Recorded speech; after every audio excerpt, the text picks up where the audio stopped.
Hello everyone and welcome back to my channel. My name is Alina, I'm an author and I post videos on YouTube about books and writing.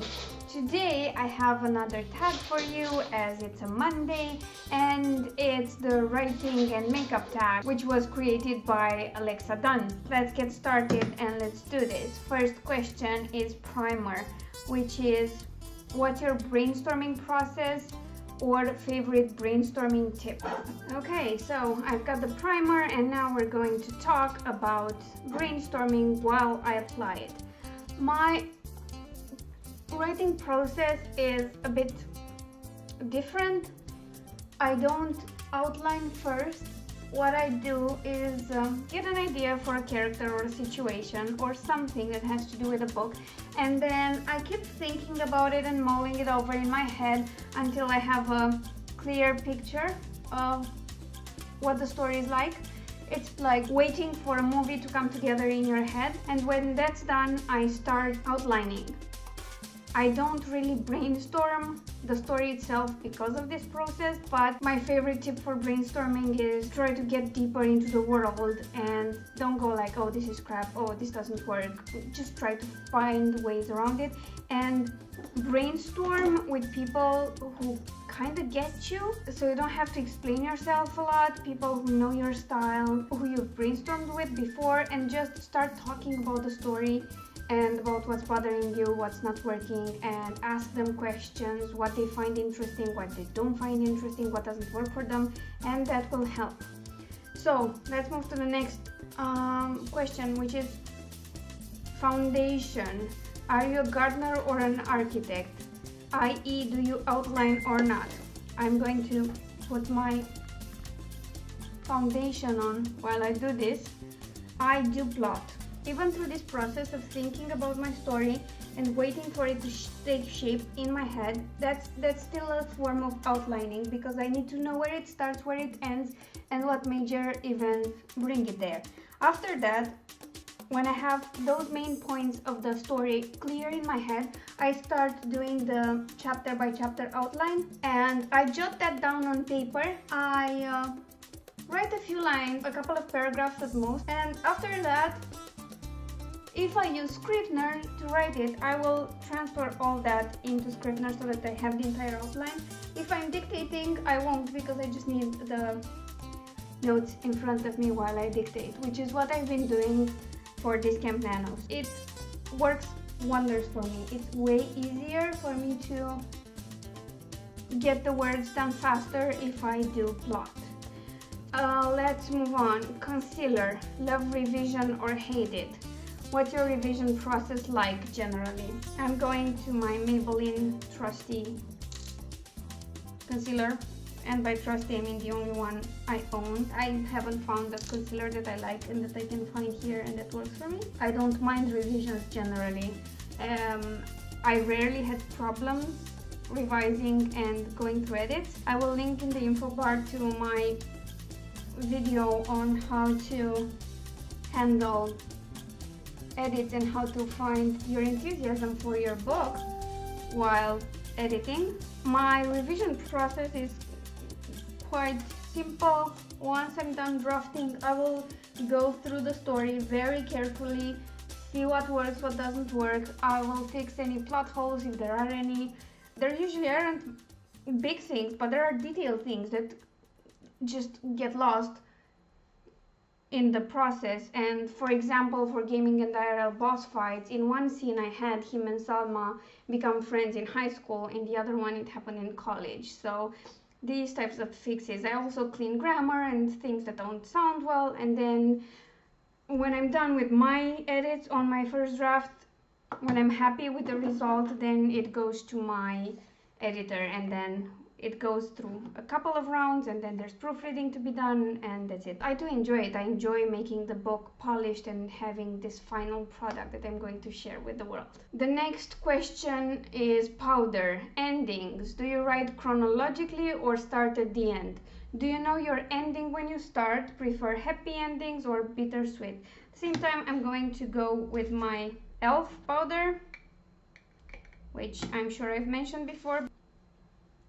Like I said, I know pretty much where the story ends before I start writing it, because I have to see it start to finish for me to start drafting, or to at least have a clear outline for the ending. I do write chronologically. I feel that works best for me. I know some people write out of order. I can't do that. I don't mind bittersweet or tragic endings. I don't mind open endings. But as I write quite a bit of romance, the rules on that are kind of strict. So there has to be either a happy for now or a happy ending. So what you're gonna do? Sometimes what the ending looks like depends on the genre you choose. Otherwise, romance readers might crucify you for giving them a tragic ending in a romance. The next one is eyebrows, and because my eyebrows need a trim, I'm not going to do anything about them. I'm just going to answer the question. Titles. Do you come up with them before you start, during, after? Is titling your work important to you or not? As you know from past videos, I sometimes am title challenged. For The Age of Hope, it took me like 3 years to get to that title, and the rest of the series wasn't a lot easier. For others, I had ideas right from the start. I knew the title before I wrote the book, and sometimes I do struggle quite a bit. But while titling my book is important, sometimes I don't get stuck in it. I mean, I can write the entire book and then I'll worry about the title. It's not that big of a problem. If I have no ideas for the title, I will check books in the same genre and see if there are words or phrases or things like that that keep reappearing. And sometimes I do get inspiration like that, because even titles and words used in titles are not always random. They're there for a reason, and they're there because they sell books. And if I don't have any other ideas, why not give it a try sometimes? Okay, next. Eyeshadow. Some people go monochromatic and some people blend. Do you love big or small casts? And what's your favorite character development hack? For eyes, I'm going to do a very simple look. I'm just going to use creme brulee and nutty noisette from Wet n Wild to put some color on my eyes, but that will be a really fast one. The entire look will be kind of toned down, not even remotely similar to the look I did in my vlog. So let's talk characters. It very much depends on the story. Sometimes I have huge casts, like it happens for The Age of Hope, for the entire Bad Blood series actually, because I have Alexa as a protagonist and then all the people she meets along the way. There are 2 types of vampires in my world, plus the humans in her life, and each type of vampire has quite a few representatives in the cast. So I don't mind larger casts, but for some stories where the focus is different, like for Brotherly, I only had like 5 characters that show up. It's the 2 main characters, the protagonist's best friend, and their parents. The rest are just people that show up randomly, but they don't have an important role, and for that story it worked. So yeah, it just depends. I don't mind it either way. And my favorite character development hack is to focus on what characters do a lot.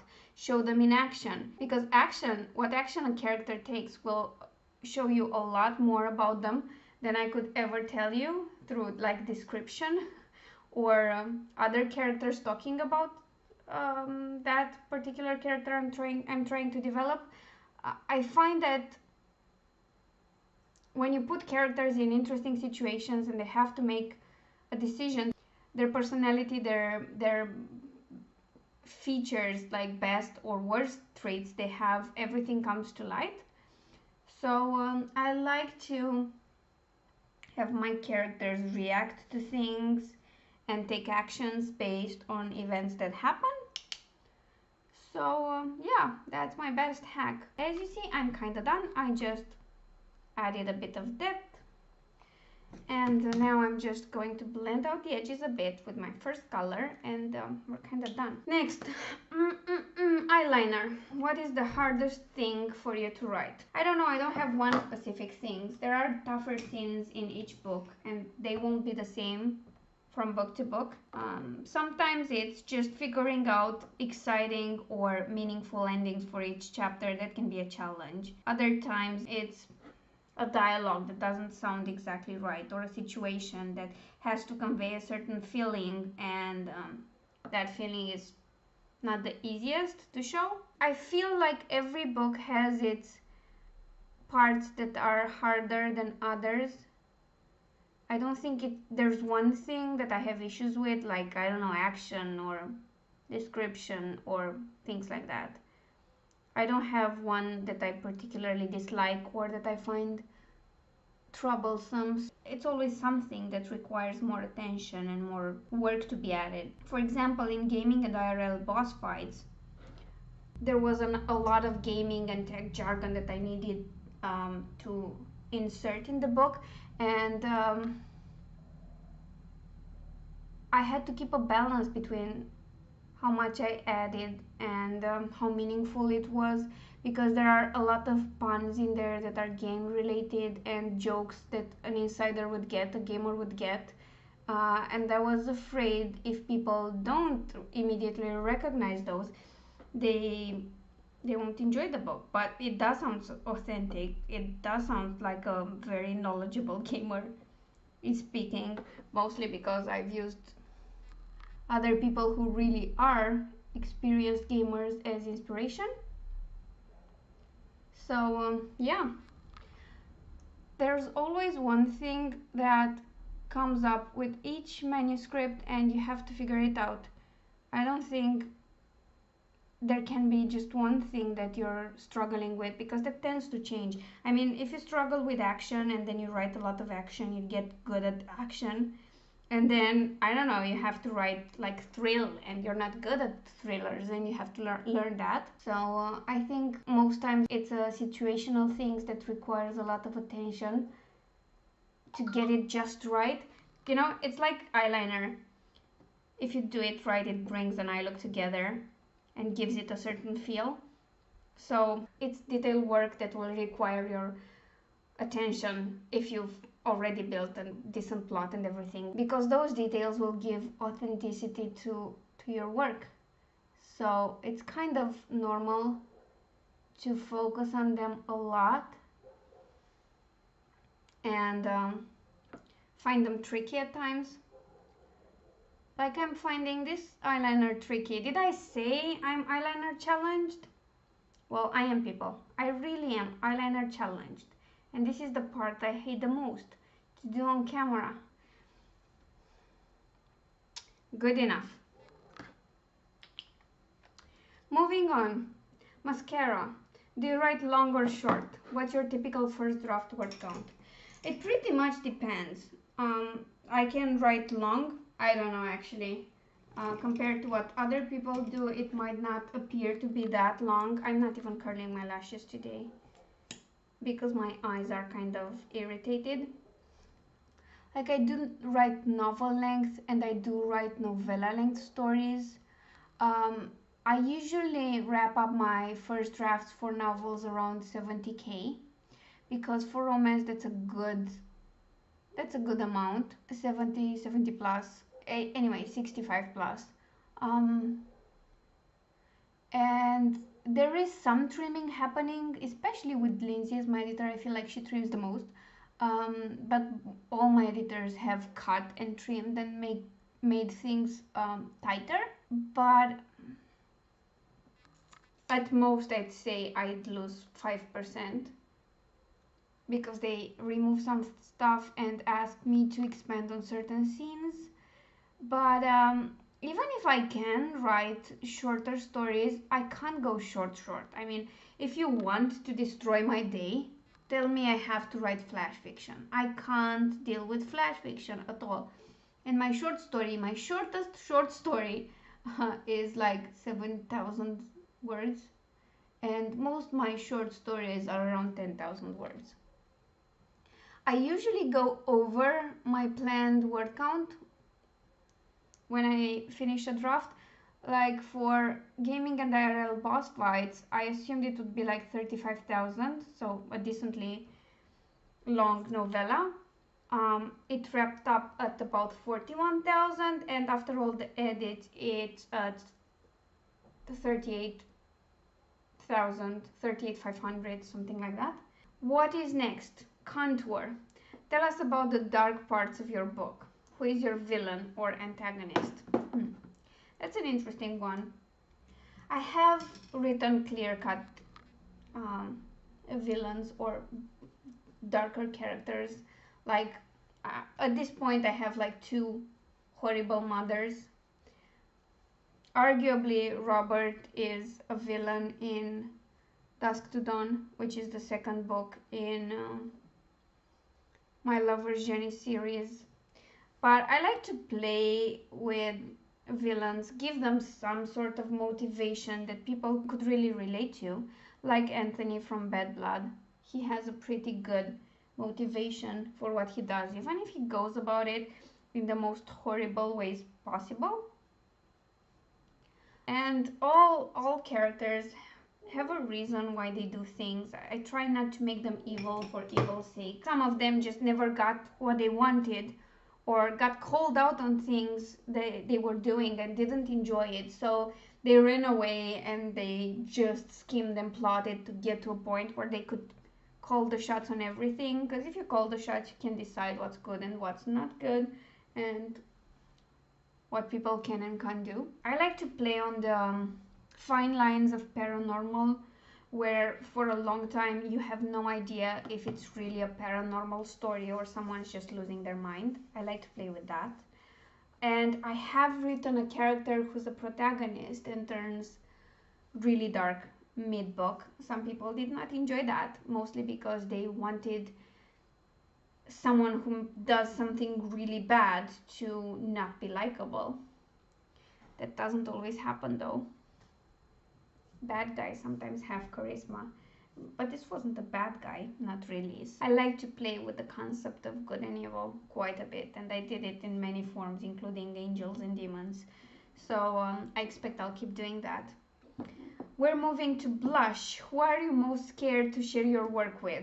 Okay, so that won't sit there. By the way, for contour, blush, and highlight, I'm still using my Sleek palette. I love this a lot. So yeah, we'll keep going with this. Well, I don't think I would ever want my mother or father or any of my high school teachers to read my sex scenes, especially the ones in gay romance. I mean, I feel like those are more embarrassing because I kind of went full on. I haven't really written a male-female romance, not really. The Age of Hope and the entire Bad Blood trilogy is not really a romance. So that's why I think in my gay romance I went all out with the sex scenes. And I mean, I've always looked like an innocent little girl throughout school, and I think my mom still thinks I am like that. I wouldn't want to disappoint them. I don't think I would feel very comfortable if my mother read my sex scenes. I moved to highlight without reading the question. I'm sorry. Favorite type of scene to write? I don't have a favorite. I really don't. I do enjoy writing action scenes. I do enjoy writing romance in all its forms. I do enjoy writing fights. I don't know. I mean, fights like someone fighting with someone else verbally, like conflict. I don't mind it.